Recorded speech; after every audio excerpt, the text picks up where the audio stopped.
महाराजा अकबर बीरबल की हाजिर जवाबी के बड़े कायल थे। उनकी इस बात से दरबार के अन्य मंत्री मन ही मन बहुत जलते थे। उनमें से एक मंत्री, जो महामंत्री का पद पाने का लोभी था, ने मन ही मन एक योजना बनाई। उसे मालूम था कि जब तक बीरबल दरबार में मुख्य सलाहकार के रूप में है, उसकी यह इच्छा कभी पूरी नहीं हो सकती। एक दिन दरबार में अकबर ने बीरबल की हाजिर जवाबी की बहुत प्रशंसा की। यह सब सुनकर उस मंत्री को बहुत गुस्सा आया।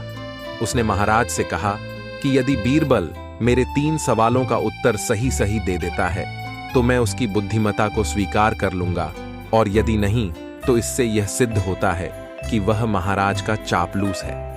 अकबर को मालूम था कि बीरबल उसके सवालों का जवाब जरूर दे देगा, इसलिए उन्होंने उस मंत्री की बात स्वीकार कर ली। उस मंत्री के 3 सवाल थे।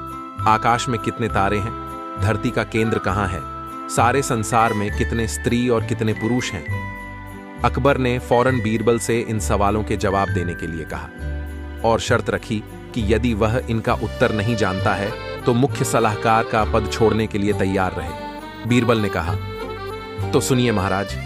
पहला सवाल। बीरबल ने एक भेड़ मंगवाई और कहा, जितने बाल इस भेड़ के शरीर पर हैं, आकाश में उतने ही तारे हैं। मेरे दोस्त, गिनकर तसल्ली कर लो। बीरबल ने मंत्री की तरफ मुस्कुराते हुए कहा। दूसरा सवाल। बीरबल ने जमीन पर कुछ लकीरें खींची और कुछ हिसाब लगाया।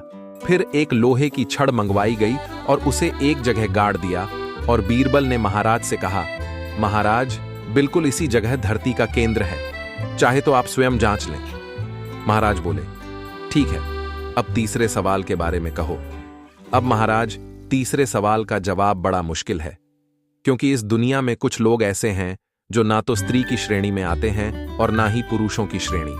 उनमें से कुछ लोग तो हमारे दरबार में भी उपस्थित हैं, जैसे कि ये मंत्री जी। महाराज, यदि आप इनको मौत के घाट उतरवा दें तो मैं स्त्री पुरुष की सही सही संख्या बता सकता हूं। अब मंत्री जी सवालों का जवाब छोड़कर थर थर कांपने लगे और महाराज से बोले, महाराज, बस बस, मुझे मेरे सवालों का जवाब मिल गया।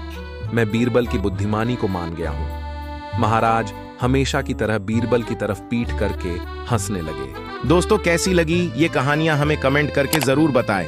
और भी बहुत सारी हिंदी नैतिक कहानियां, नैतिक शिक्षा की कहानियां, मोटिवेशनल कहानियां, अच्छी अच्छी कहानियां और प्रेरणादायक कहानियां पढ़ने के लिए यहाँ विजिट करने के लिए बहुत बहुत धन्यवाद। शेयर करना ना भूले